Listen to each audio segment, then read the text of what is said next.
Hi, everyone, and welcome to episode 304 of the Medieval Podcast. I'm your host, Danièle Cybulskie.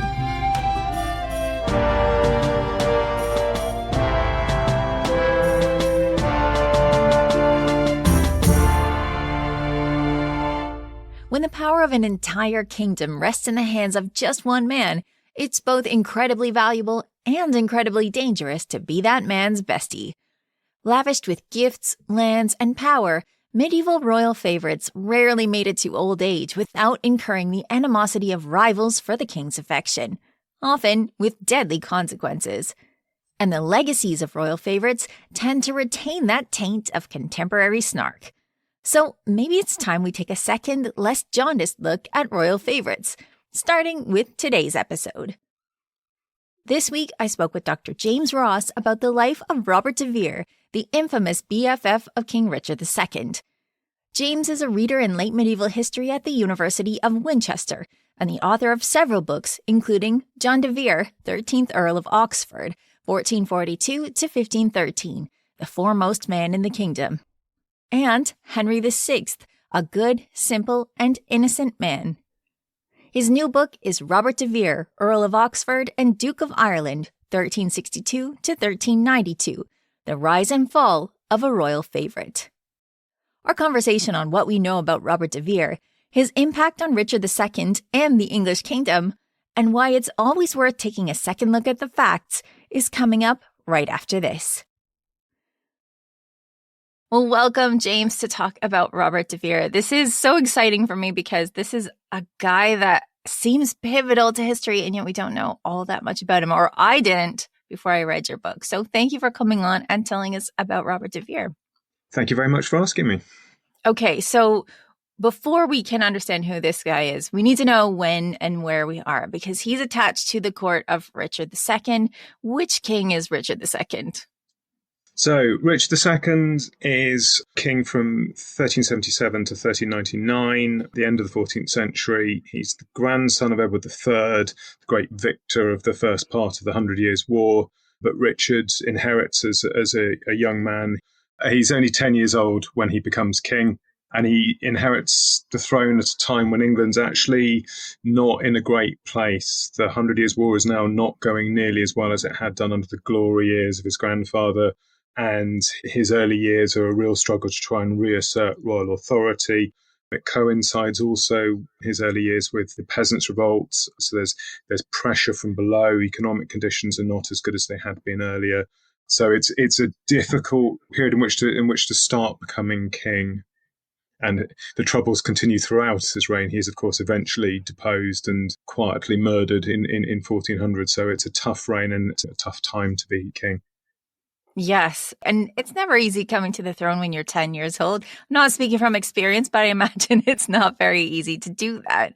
No, a lot of royal minorities, there are problems that are created there, and often kings really struggle to sort of assert their personal authority once they become older. Richard, interestingly, tries very early, even as an early teenager, he's trying to push his authority, and that doesn't go terribly well, as we may get into later. Yes. Well, I was speaking to Helen Castor when her book came out, The Eagle in the Heart, where she's looking at Richard II and Henry IV. And one of the things that she mentions that's probably relevant to the way that Richard sees himself as we start to introduce him here on this podcast is that people have told him he's great, that he's the savior, he's going to be the best. And so you can see him playing with power early on because that's what he's been told he is meant for. Yeah, absolutely. I would also say, actually, early on, he does have some successes. He shows great personal bravery during the Peasants' Revolt in 1381, aged about 14. I think that sets in his mind the fact that he's a great king who's going to do great things. And it's never quite as good after that in some respects. Yes. Okay, so we're going to be talking more about Richard as we talk about Robert because their fates are intertwined in a lot of ways. So let's switch over to Robert for a second. Where does he come from? Where's his family? What's he all about? So he's the eldest son of the Earl of Oxford. So he's born into the aristocracy. He's born to also, like Richard, to inherit a title. His family, they're based in East Anglia, in Essex and Suffolk. They're a very long established family. They've been Earls of Oxford since the 1140s. They're not the wealthiest noble family, nor have they been enormously politically prominent, but they're perhaps wealthier than people have realised. And the couple of generations before, so Robert's father and grandfather, brilliant military records. They fought at all the big battles in the first part of the 100 Years' War really successfully. So they're a family in some respects actually on the up, but not at quite the same level as the most prominent and most wealthy nobility. Well, a good start, right? He's got a title behind him. His uncle, you mentioned, is already at the royal court, already making waves there in subtle waves, but he's there. And so this is a good place for somebody to start out life. Yeah, it's a good inheritance. His uncle, as you mentioned, very close to the Black Prince, Richard II's father, the heir to the throne until he predeceases Edward by a year. The issue for Robert is, of course, his father dies when he's 9, so he becomes a ward of the crown. Obviously a personal tragedy, but actually that does also give him another advantage. He's growing up at court.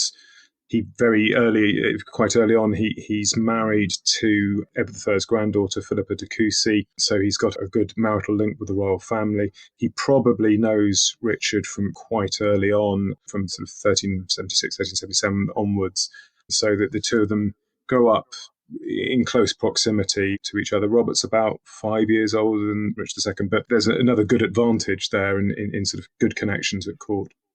Yes, and I hadn't realized before reading your book that Robert's father had also died when he was young. And so this might be something that the two of them bonded over. Like, we have to remember, as we're talking about these big royal figures, that they're also human beings, started off as boys who had a bit of trauma in the background, and maybe this is something that connected them early on. But yeah, this wedding that he has to the granddaughter of the great King Edward III, this is massive. This is great for him. And I want to spend a second emphasizing how great this is for him, because eventually that doesn't go so well. No, absolutely. And I mean, as we will talk about it a bit later, that marriage goes horribly wrong. But it is, it's a great advantage early on, that link to the royal family. I think he spends a lot of time growing up at court with Philippa and his mother-in-law, who's Edward III's daughter, Princess Isabella. Philippa is an heiress. She's not a hugely wealthy heiress, but she brings lands to the family, which is also a really important aspect of this. So it's a great marriage. But again, it's arranged for Robert. Robert isn't going out and seeking a royal bride. He's only 14 when this marriage is effectively imposed on him. But there are enormous advantages, or there should have been, as far as Robert's concerned. Yes. And I think it's important that we spend this time establishing that Robert's place at the court is completely normal. This is something that you really get at in the book, because later he's going to be accused of all sorts of things. But right now, it's just a normal place for a normal noble guy. He gets married to a great woman, or a child at this point. He gets into a great marriage is what I'm trying to say. And everything seems to be just a totally normal start for somebody of his rank. And then one last thing that I wanted to mention is that when you've looked into the Peasants' Revolt as well, his family seems to be well regarded enough that they're not really targeted by the peasants as well. So this family is really well regarded, at least at the start. Yes, and I think that's absolutely right. I mean, there's only 10, 15 earls in England. He's born to this extremely high rank. He would be absolutely naturally at court, a natural advisor of the crown. All the nobility saw themselves as the natural counsellors. He can come to court. He's hereditary Lord Great Chamberlain, which means he's one of the senior, partly ceremonial, but partly slightly more than ceremonial officials at the royal court. Even if he hadn't become a controversial figure, he would have been around at court a great deal. He would have been a natural advisor of the king. As I said, the family are, I would say, on the way up. They're doing a good job. They don't seem to be unpopular or particularly harsh landlords, and they're not targeted in the Peasants' Revolt. And Robert's actually on campaign in France when the revolt breaks out, so he's not a contributory factor, or perhaps even in his absence, he's a contributory factor, because perhaps had he been there, it might have helped calm aspects of the revolt down in his region. So when do you find Richard and Robert spending more time together? When do they start to be a pair of people that people are like, okay, these guys are close, they're besties? Where do you start to see that in the records? You can place them at certain points together from early in the reign and probably before Richard becomes king. But the point at which I think you can really date a close friendship is the dramatic events of the Peasants' Revolt in 1381. Richard's in the Tower for some of this. He's really worried for his personal safety. He, as a 14-year-old boy, he has to go and negotiate with these groups of angry, ordinary people. And as far as we can tell, Robert was with him throughout all of this, and perhaps more so than anyone else. And speculatively, you can see the 14-year-old boy sort of leaning on the 19-year-old Robert de Vere and for advice, for support. And I think Robert helps him throughout all of this. That's where I would date the start of a really close friendship. And from there on, you can see Robert being at court a bit more. You begin to start seeing grants and patronage to him, not enormous amounts. And again, perhaps we'll touch on that a little bit later. But I think from that point onwards, there's a close friendship. Yes, I don't think you can overemphasize that moment in the Peasants' Revolt where Richard has to go out and confront the crowds. This is just such an important moment in his life. And so reading your book and seeing that Robert was there with him during these traumatic few days, I think that really speaks greatly to what their relationship will become later. And then something else that you mentioned in your book that I think is relevant is that there are few people of that age at the court at this time. So Richard is meant to be surrounded by people of a certain rank, and there's only a few of those people that are teenagers at this point. And so, you're naturally going to gravitate to your peers, I think. So this is an important moment to sort of see maybe the seeds of their friendship really starting. Yeah, I absolutely agree. And I think boys being boys, not, if there are a series of teenage boys there, not all of them are going to get on. And actually, two of those people of equivalent age end up turning against Richard and Robert in 1387. They become two of the Lords Appellants who fight Richard. So those sort of personal tensions, it's very hard to really get an insight into that sometimes. But there's this little group and they don't all get on, but Robert and Richard do. And I think it is definitely obvious from that point in 1381 onwards.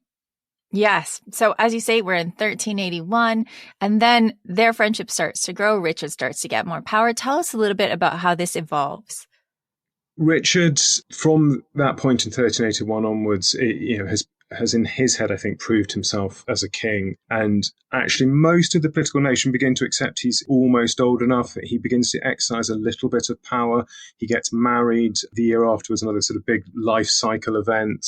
And increasingly, he begins to get control over the resources of his crown and begins to make decisions. And you begin to see Robert at court. You begin to see Richard granting a little bit of patronage to Robert, confirming some grants, and the beginning of a rise for Robert in some respects. Natural nobleman though he is, he's increasingly perhaps important in that group around Richard. Well, this is important because, as you're saying, and this is a huge part of your book, you're saying this is not a meteoric rise. This is just little trickles here and there. And this is sort of counter to what the narrative has been, that Robert was immediately just sort of thrown gifts, that gifts are always falling into his lap. And that's not the sense that you got from the records, right? No, there were a number of small-ish grants in those first few years from sort of 1382 to about summer of 1385. None of them on their own are politically objectionable. They're mainly grants in areas where De Vere already holds lands. None of them are of enormous sort of financial value.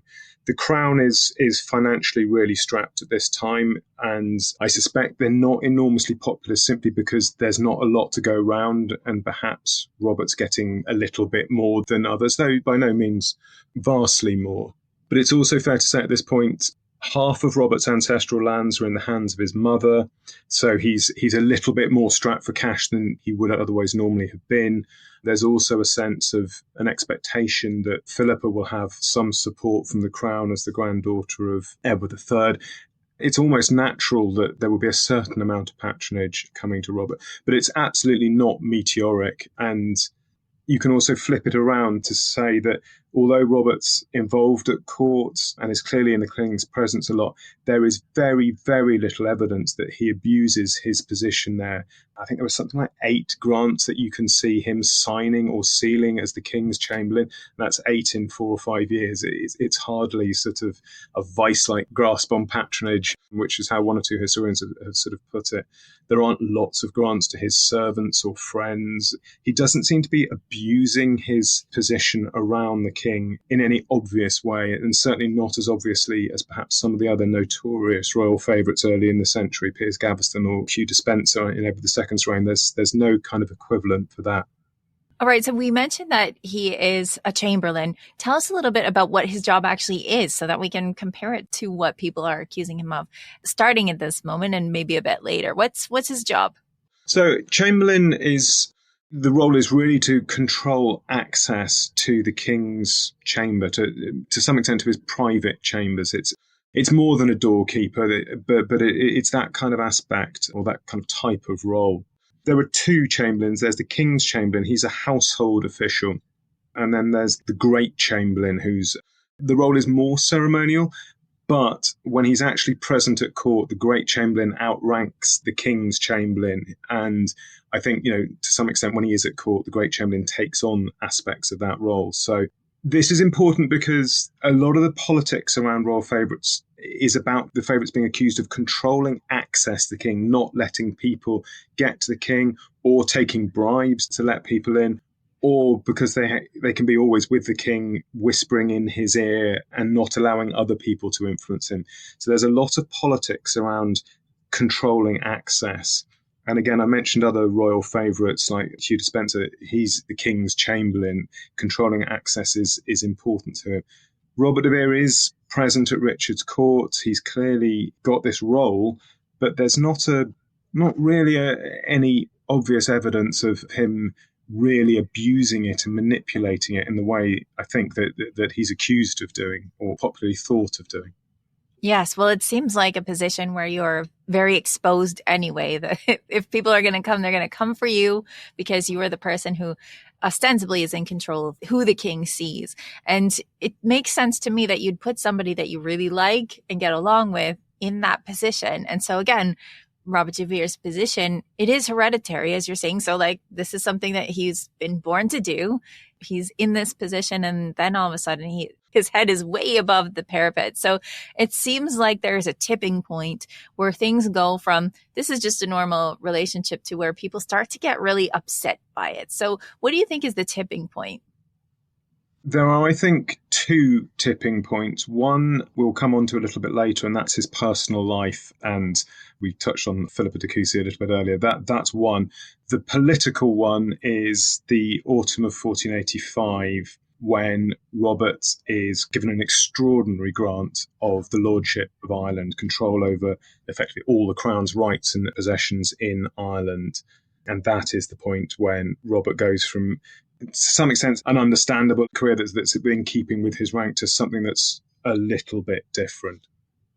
Do you think that this is all that strange? I know that people at the moment are looking at this as being not very cool that he's been given this position, but given the fact that Richard doesn't have an heir, is this really a strange appointment, do you think? I don't think it's that strange an appointment in some respects. What I think Richard is doing here is something that's quite innovative, quite different. The English lordship in Ireland's been under pressure for decades from native Irish, from Scottish interference earlier in the 14th century. But the English haven't really done anything. There's occasionally bigger expeditions, but most of the time a lieutenant is sent out with inadequate resources to try and just hold the fort. What Richard is doing here is giving one man the power to try and do something different. Richard promises him lots of money. Robert undertakes to have 1,500 troops there for several years. The kind of power and resources that could make a difference, that could really turn the tide. And a lot of historians have tended to look at this as giving Robert, and I'm going to quote Tuck, I think it is, the shadows and trappings of power. I think actually it's a genuine attempt to sort out a problem. Robert is someone Richard trusts. He doesn't have interests in Ireland, but actually maybe that's a good thing. He's someone who can stand apart from the problem, that isn't mixed up in it. The fact that this grant never quite works is for external reasons, I think, rather than the fact it was flawed or just about image and the trappings of power. So it's a fairly extraordinary grant, but I think I can see the logic in it. I can see what Richard, I think, is trying to do.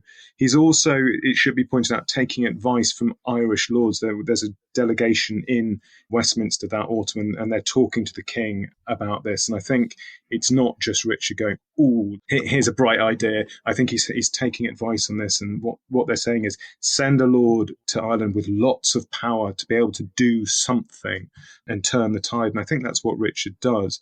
It's not seen that way by historians. A lot of contemporaries fairly soon afterwards criticise it for all sorts of reasons. But I do think it's worth taking quite seriously as a piece of governmental policy rather than a grant to a favourite.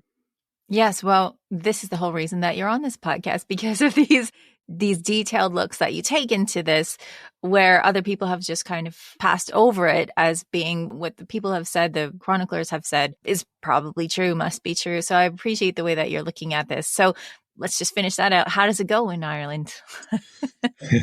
Well, there are a whole string of problems. Firstly, Richard doesn't have the money, or rather Parliament won't grant him the money initially.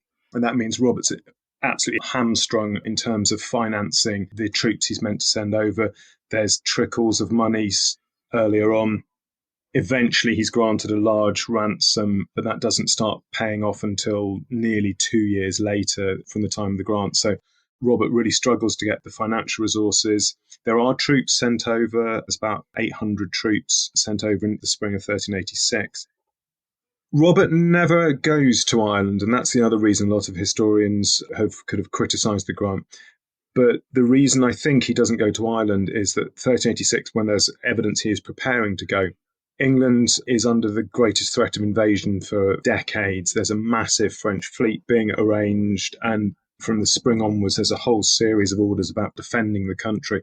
And I suspect Robert thinks, I can't go. It may even be Richard says, you can't go. I need you here. I need you to defend the East Coast, which is, where a lot of his lands are. In the summer of 1386, he's serving with 700 or 800 troops in the southeast when the French are expected. So he never gets to go.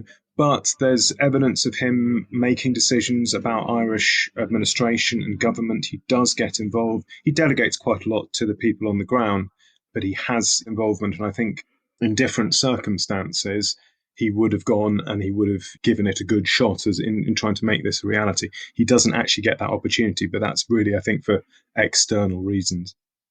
For people who haven't heard about this French invasion or planned invasion, it comes to nothing because of weather. So if you haven't heard of it, that's why. But then things start to go south for Robert again in 1386-ish because personal reasons. What happens? So it's the most extraordinary story.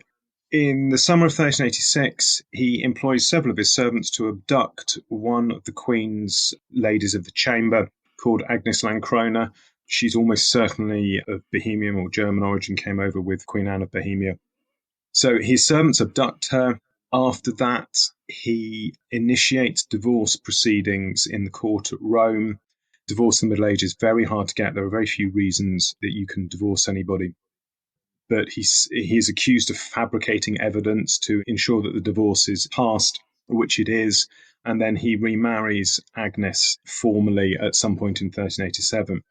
But this is scandalous. He's disparaged Edward III's granddaughter. Her uncles, seven of whom are Richard's critics, seem to be outraged by this, understandably. He treats Philippa pretty shoddily. There's a very small grant to cover some expenses.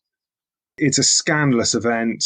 All the commentators pick up on this. It almost certainly makes Robert personally really unpopular. If he'd been unpopular politically, perhaps before this, he's now personally persona non grata amongst a considerable group of the nobility and others who think this is really unacceptable behaviour. And, it is pretty shoddy treatment of his wife. Why he divorces her, we don't really know. There's no children after a few years of marriage, but Philippa is only 20 at this stage. There's plenty of time. At least one of the chronicles says he just grew to detest her. And I think we can see this either as, the breakdown of a relationship. And it is an arranged marriage. These things do happen. The other thing is that actually he may just have completely fallen for Agnes. We must assume, I think, given how politically stupid this is to do, that he's doing it because he's infatuated with Agnes.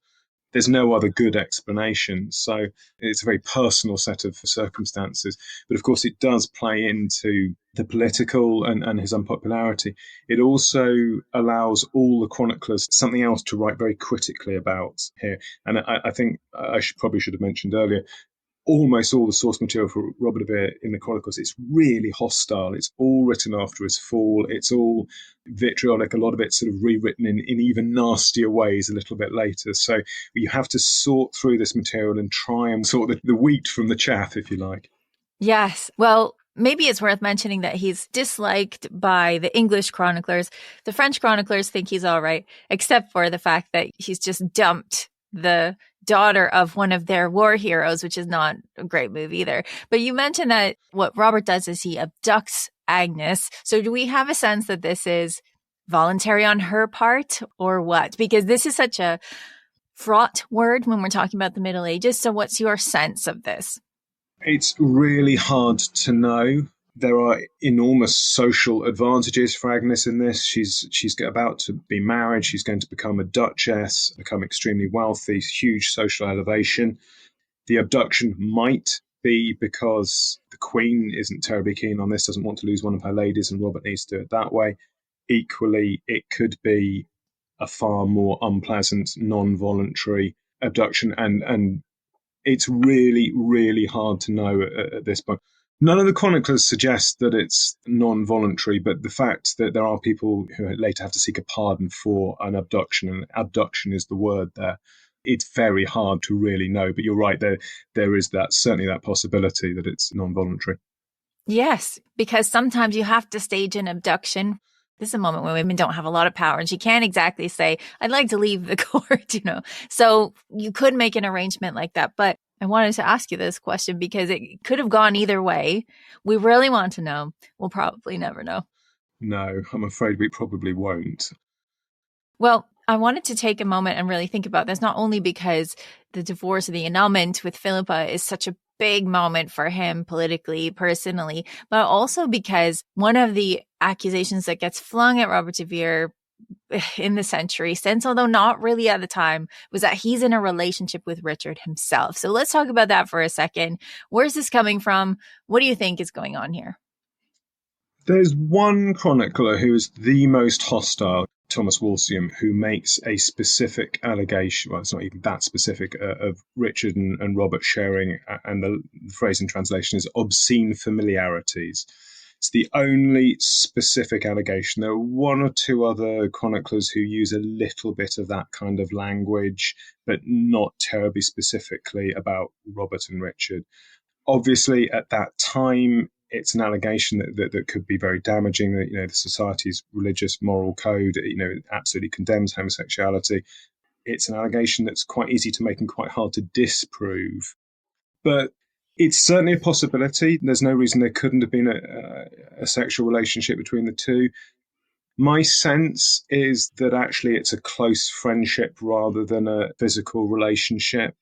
We've just talked about what appears to be a genuine infatuation by Robert with Agnes. Richard and Queen Anne seem to have a very happy marriage. There's plenty of evidence of Queen Anne trying to have children.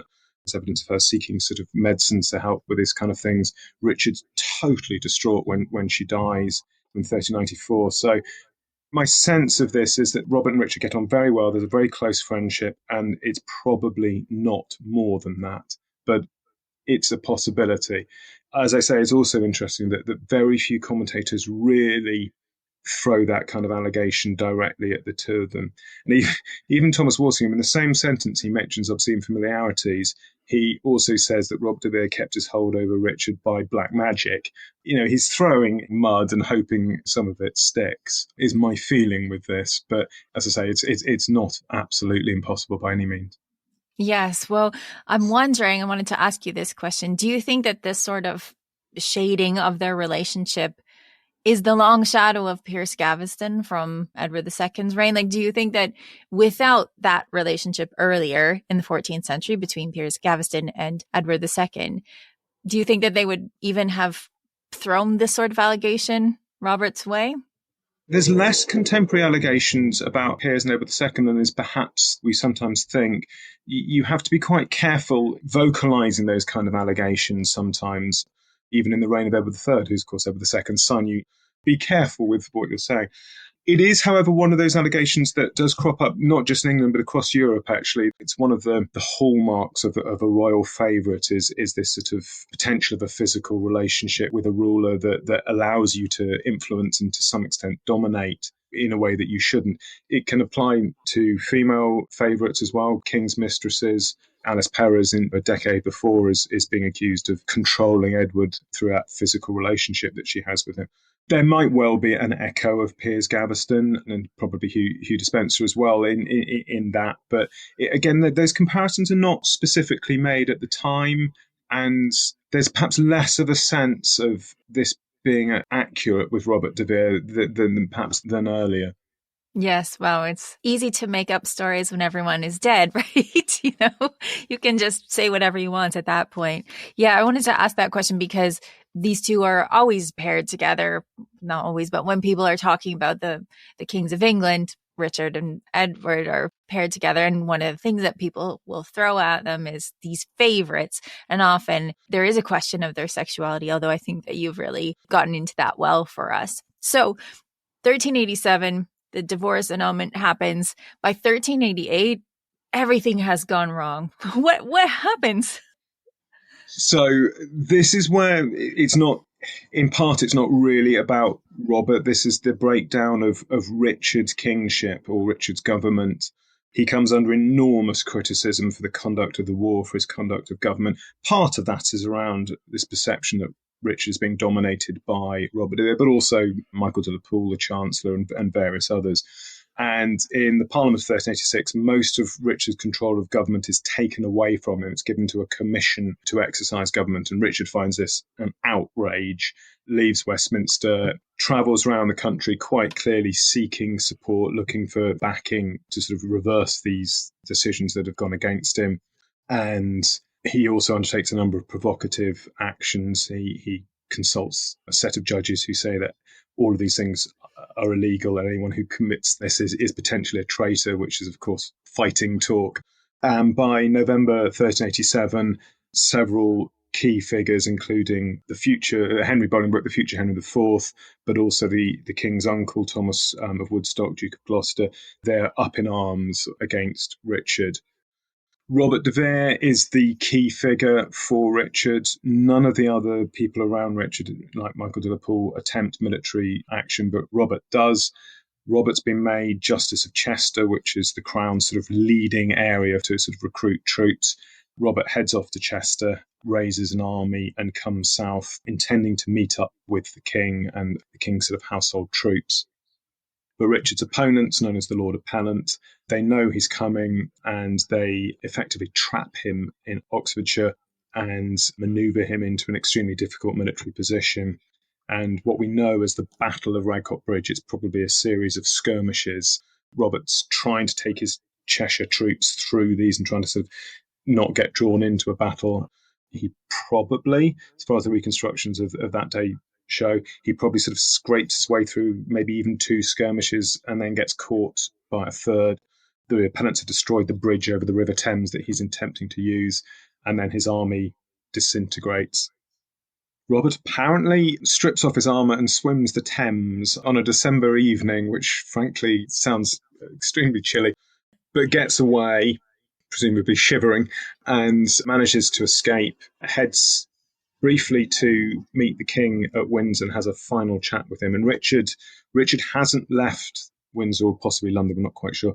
Richard hasn't attempted to join up with Robert, and I suspect regrets that, because had the king been at Radcot Bridge, almost certainly the result would have been different. But Robert has this final sort of last desperate chat with his friend and then flees into exile. And he's in exile for a few years. In the meantime, everyone is talking about him behind his back. There's a parliament and everyone just blackens his name. So what do they throw at Robert de Vere? More than anything else, they throw accusations of treason at him. And this is one of the issues with royal favourites. You have to accuse them of a crime for which the penalty is death. And that's really only treason. Financial corruption or even a physical relationship with the king, those are not capital crimes. Only treason will do. But of course, it's incredibly difficult to accuse someone like Robert de Vere of treason. He's worked with the king. He's fought for the king. He's not been conspiring with a foreign enemy, although those accusations are made up and thrown at him. And in the end, even with this very sympathetic parliament, there are a whole series of charges of treason that are dismissed because it's just too ridiculous. He is in the end found guilty of treason, as are a number of the court circle around Richard. And his goods and his lands are forfeited. And it means, at least, for a while, Richard's going to have to do without Robert, and Robert's going to have to stay in exile. There is an attempt in 1392 by Richard to try and bring him back, to try and get that reversed. And there's quite a lot of opposition still in 1392 to any sort of return. There's a lot of accusations of treason. There are also accusations about Robert enriching himself and controlling the king and all of those kind of things. But they're not crimes in quite the same way. So it's one of those very difficult things, getting rid of a royal favourite. Well, it's especially difficult because Richard's just gone off into the countryside and had judges tell him that anything that basically hurts his feelings is treason. So then when this parliament happens, they have to very deliberately not do that, go back to Edward III's ideas about what is treason and what isn't. And then all of a sudden, it's very hard to prove, as you're saying, but they do prove it in the end, as we all knew they would, because that was the total intent of this parliament in the first place. Yeah, absolutely. But and you're quite right that the 1352 Statute of Treason, Edward III's great statute, it basically says the only thing that's treason is killing the king or plotting to kill him and conspiring with a foreign enemy. And quite obviously, Robert de Vere hasn't done any of those things. So it's a very hard legal problem to get over. It's a political answer to a legal problem. So what happens to Robert in exile? We don't really look at people's exile all that often. It's usually they go off usually to France. They hang out for a while. What do we know about Robert in these years? So Robert crosses the Channel and he makes his way to the French court. He's actually accepted there quite well. He's welcomed. Richard's had quite good relations over the last year or two with the French court. They've been beginning to move towards a peace treaty. Richard's almost certainly writing letters to the King of France saying, please welcome my friend. And he's received there very well. He's there probably for about a year. There's positive comments on his prowess at jousting. He seems to get on quite well with a lot of people around the court.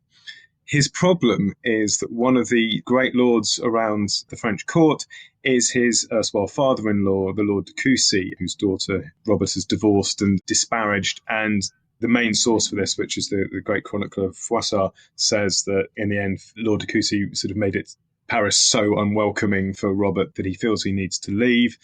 He asks the king for help to find somewhere to go into exile, and the King of France writes to his aunt, and he heads off to Brabant in what is now Belgium and settles down in Leuven. Apparently has a townhouse and rents a castle nearby. There's evidence that he's got plenty of money coming in. He'd been granted a really wealthy ransom, which was beginning to pay dividends in 1387. That ransom had been to finance his lordship in Ireland, but actually he's still able to collect it even though he's in exile. So he's got probably quite a lot of money. And he settles down there. His mother comes over to visit him at some point in 1389. We don't know whether Agnes was with him or whether she remained in England. But he's there for about 3 years. And then in the autumn of 1392, aged just 30, he dies. And we don't really know why. One chronicle says a short sickness. Another one says he was killed in a boar hunt. I suspect sickness is a little bit more likely. But yeah, it's something of an anticlimax almost that 1392, he just dies of natural causes. A career like that, you almost expect a brutal execution or something like that. But no, he dies of natural causes in exile. Yes. Well, I've been spending a lot of time with Charles VI lately. And so for people who have been listening to that stuff, Charles is fully in control of all of his senses at this point during Robert's time in France. And so he's able to help him and also celebrate him as being a great tournamenter. But yeah, I suppose you do have a short illness after you're gored by a wild boar, maybe. But yeah, you do want this to be sort of a spectacular end, given the fact that Everyone in England has talked about this guy like he's public enemy number one. You expect there to be some sort of fantastic finish to this, but he just dies, probably of illness. This is just the way it goes in the Middle Ages. Yeah, and it's both again contrasting with the appalling ends of Piers Gaveston, who's beheaded, of Hugh Despenser, who is carved to bits in the marketplace in 1326. Robert, yeah, you would expect, and many favourites come to these horrible ends, but Robert's, because he's in exile, has a certain degree of safety. In the end, it's the medieval germ that gets him. Yes. Well, it makes me wonder a little bit because foreshadowing to a few years later, which we don't need to get into for this podcast, Richard exiles his cousin, who is one of the appellants who is involved in chasing down his favorite, Robert, just before 1388. And I know that exile is something that is done a lot in the Middle Ages, but do you think that maybe there was a little bit of a sting put in Richard's exile of Henry, given that he's exiled his best friend? You think that there's something personal in there as well? I suspect there's quite a bit of personal animosity there. 1397, Richard turns on most of the former appellants, executes and exiles several of them. At this point, his cousin Henry Bolingbroke has switched sides, but I think 1397 there's a great deal of that is revenge for what happened earlier. Why he waits so long, there's different questions about that, but I think there's a great deal in that's going on in Richard's head that says, I want to get back at the people who humiliated me as king, who caused my best friend to be sent to exile, who executed a string of other advisors, his former sort of boyhood tutors, Simon Burley and others. So that whole incident, I think, is really driving what happens in those last 2 years of Richard's reign, and ultimately, of course, leads to Richard's own downfall. Yes, I'm simplifying it way too much. This is such an interesting reign in general. And so for people who want to learn more about Richard's feelings and his revenge, he's just fascinating. And you can even start with Shakespeare if you like, because that is a beautiful play, Richard II. Right. So now that we know more about Robert, I'm going to ask you the question now that I would normally ask at the beginning, and that is, why Robert de Vere? Why are we interested in him? Because he is somebody that was universally hated by English chroniclers. So it took a lot of work to find this person underneath all that. What was it that caught your imagination? So I've worked on the De Vere family more generally. That was the subject of my doctoral thesis, and I've studied mainly the 15th century family.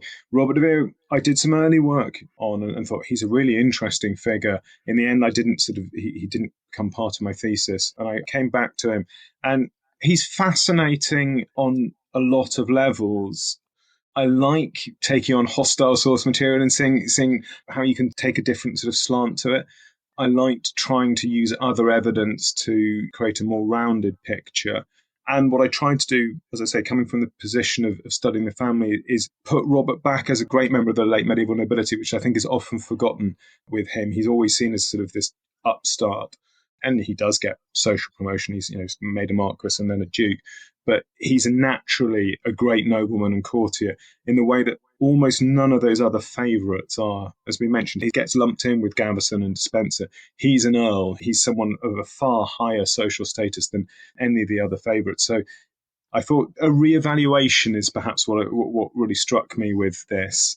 I hope the book isn't a whitewash. Robert de Vere is in many ways probably not a terribly attractive character. Certainly his treatment of Philippa is pretty unpleasant. He may well have been one of those sort of obnoxious people at court who was, always making, snide jokes or something. I don't know. There are aspects of his career where he clearly doesn't quite get it right. But I do also think he's someone where just having another look at him and taking some of that hostile source material out of it creates a much more rounded and interesting figure, and I hope sheds a different sort of perspective on Richard's 1380s, that it's not just about his misdistribution of patronage. There's a faction that they're trying to do things, they're trying to govern, they're trying to sort out Ireland, they're trying to rule despite some of the great difficulties of the 100 Years' War or lack of parliamentary taxation, and some pretty vitriolic critics from really, really early on of Richard's style of government. Well, this is the type of book that I love to look at, because I do think that it's very easy to just cast people who are supporting characters perhaps around kings as just being flat or two-dimensional, or maybe taking the chroniclers at face value. And that's not necessarily fair to the people who were living at this time, because we all know that chroniclers are a bit gossipy, a bit spicy about people, and maybe we need to look at these more carefully. So thank you so much for coming on and telling us more about this person who is fascinating and needed a second look. Thank you so much, James, for being here. Well, thank you very much. It's been lovely in discussing him. To find out more about James's work, you can visit his faculty page at the University of Winchester. His new book is Robert de Vere, Earl of Oxford and Duke of Ireland, 1362 to 1392, The Rise and Fall of a Royal Favourite. Before we go, here's Peter from medievalist.net to tell us what's on the website. What's up, Peter? Hey. So if you're looking for a castle to visit, you can now go to Norwich Castle in eastern England. All right. Yeah, it's reopened after it had a 2-year project for restoration, rehabilitation, and it's all done up on the inside with a lot of digital projections, recreations of artwork, some costumed performers inside. So very family friendly. That sounds awesome. I'm one of the persons that prefer like a really ruined castle. One that's just stones. Indeed, no roofs at all. So, I mean, there's a lot that are good like that. Like I'm thinking about Rochester Castle, which unless they've changed it in the last 25 years, when I saw it first, there was like no floors, like 100-foot drop, which was awesome. I loved it. I love that too. And so we have a piece about what they did there and information on how to visit. Plus, we have a piece on Francesco Guicciardini. He is a very famous Florentine statesman and ambassador from the early 16th century. He wrote up quite a lot of stuff, so he's one of those like Renaissance writers. Mm-hmm. But I found out he did these political maxims, like advice that he kind of gave to himself, and I think it was for his family, but eventually it all got published. And I found it, reading through it, it's a nice bit of political advice even for today. He's a very shrewd guy, so when you kind of think of princes, you can think of presidents. All right. My favorite one is this one. If you are involved in important affairs or seeking power, you must always hide your failures and exaggerate your successes. It is a form of swindling and very much against my nature. But since your fate more often depends upon the opinion of others rather than on the facts, it is a good idea to create the impression that things are going well. The opposite reputation will be harmful to you. Wow. So I love how he's like, this is against my nature, but I'm totally doing it all the time anyway. I can imagine that politicians would be astounded at this because none of them would think like that, but maybe they should. Mm-hmm. Yeah. This is when we say, la plus ça change, right? But you have one more thing that is a lot more positive to tell us about, right? Indeed. We're doing a back-to-school sale on our Thinkific courses. It's been a good summer of getting some courses out, but we're really going hard in September with 6 courses between now and October 1st, including yours. Yeah. I'm starting September 12th, and I'm going to go for 5 weeks and tell people about the 14th century, which is the best century, of course. Indeed. So you can take Danielle's course or one of the others, or in fact, you should take them all. Yeah. And what's the sale? It's 15% off any of these courses, any ones we're offering. And all you have to use is coupon code BACKTOSCHOOL, all one word, when you go on medievalstudies.thinkific.com. All right. Back to school. Looking forward to it. And I'm looking forward to opening the digital classroom. It's going to be awesome. Well, thank you, Peter, for stopping by and telling us what's on the website. Thanks. We're coming to the end of my mini-series, This Is History Presents The Glass King. And this week, it's all about how a queen's gotta do what a queen's gotta do. Well, that and some pretty history-altering violence. So, business as usual in early 15th century Paris. Head over to This Is History to get yourself caught up before next week's finale when we find out what happens to King Charles and the Kingdom of France. Thank you, as always, to all of you for supporting my work either on this podcast or The Glass King by listening, sharing, letting the ads play through, or becoming patrons on patreon.com. Patrons have a special place in my heart because without you, none of this would be possible. To find out more or to become a patron, please visit patreon.com/medievalists. For everything from royal favors to medieval flavors, follow medievalist.net on Instagram at medievalistnet or Blue Sky at medievalists. You can find me, Danièle Cybulskie, across social media at 5MIN Medievalist or 5 Minute Medievalist. And you can find my books at all your favorite bookstores. Our music is by Christian Overton. Thanks for listening, and have yourself an amazing day.